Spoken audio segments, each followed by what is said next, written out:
Madam Deputy President, I rise tonight to talk about the important impact that Gonski schools funding would have on schools in the Monaro electorate and the tragedy that would come to pass if the Abbott Government goes ahead with cutting the last 2 years of the 6 years program and not continuing it after that. Gonski schools funding is vitally important to the future of education in Monaro. Some of our schools that are going to receive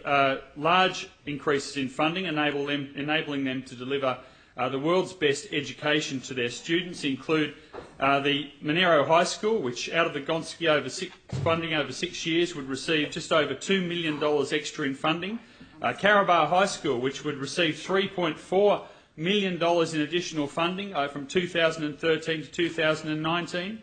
And Monaro Public School, one of the biggest public schools, or the biggest public school in the region, $3.8 million in additional funding from the Gonski funding model between 2013 and 2019. These schools need that vital education funding so that they can help Australia to become in the top 5 education systems in the world.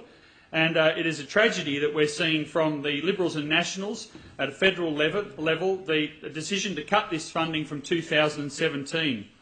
Even on an even split of funding, and at this stage I can't see the figures which tell us how much will be lost exactly by these schools in the last 2 years, but even if you do a relatively even split and recognising that the last 2 years are of course the highest levels of funding as you reach the peak, you realise that you're taking out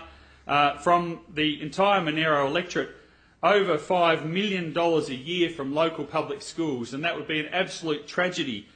for our local public schools. A place like a single teacher school like the Durango Public School, which would lose anything up to $15,000 in funding if the Abbott Government goes ahead. And of course we're yet to hear from the state government in New South Wales whether they will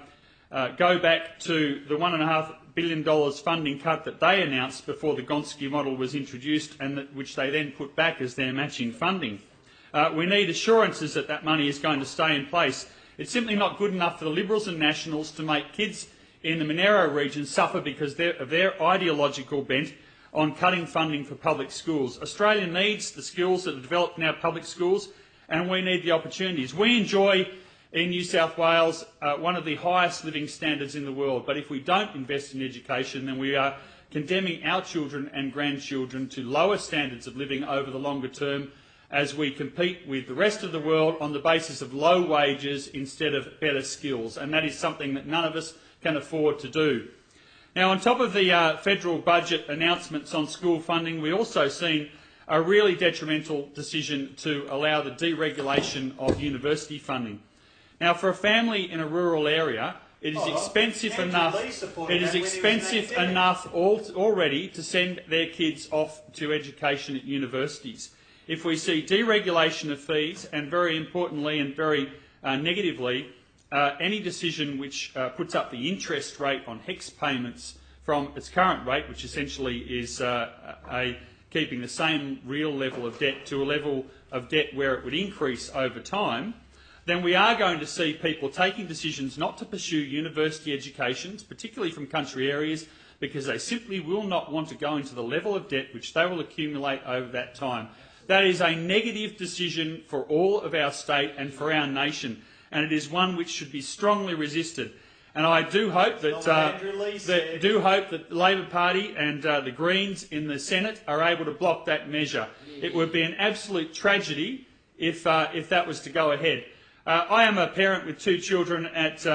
tertiary education at the moment, and even for me, on a very good income, that is something which is difficult. I cannot understand how any government, particularly a Liberals and Nationals government, could say to farming families, to families from rural areas who are often asset-rich but very income-poor, we expect you to allow your children to build up debts of $60,000 to $100,000 to actually undertake a degree.